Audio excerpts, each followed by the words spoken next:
تہجد میں میں روز دعا کرتا تھا اللہ سے، پہلے کی بات کر رہا ہوں، میں ہجرت کرنے سے پہلے، یا اللہ تعالیٰ میری جان اور میری مال آپ پہ قربان، I want my wealth and my life to be sacrifice.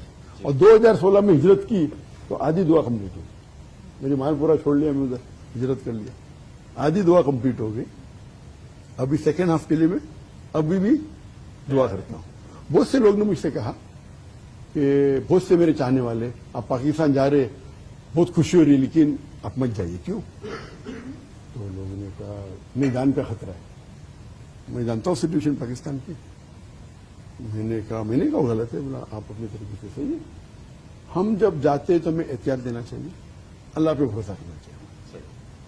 تو میں نے استخارہ کیا دو تین بار، اور ہر کام کے لیے اکثر کرنا چاہیے، اسپیشلی ایسے کام کے لیے. اور کل ملک پترجا سے نکلنے کے پہلے میں نے 2 رکعت واپس استخارہ کی اور یہ بھی دعا کی. دیکھو میں جب کہتا ہوں میں ہر روز دعا کر رہا ہوں اپنی شہادت ملے، اور پھر کہتا ہوں اللہ تعالیٰ مجھے محفوظ رکھے، دونوں کلیش ہے کہ نہیں؟ کلیش نہیں ہے. محفوظ مطلب میں بے بنیاد میری جان نہیں ڈالنا چاہتا ہوں، لیکن میری جان لینے سے اگر اسلام کا فائدہ ہوتا ہے اور میری آخرت بنتی ہے، ویری گڈ. تو میں اللہ تعالیٰ کو اپنی حفاظت کے لیے دعا کرتا ہوں، اور یہ بھی کہتا ہوں لیکن اگر بھلائی ہے کہ میں شہید ہو جاؤں. اب میرے بیٹے کہتے ہیں 2 چیزیں، ایک پیدا جاؤ یا پاکستان.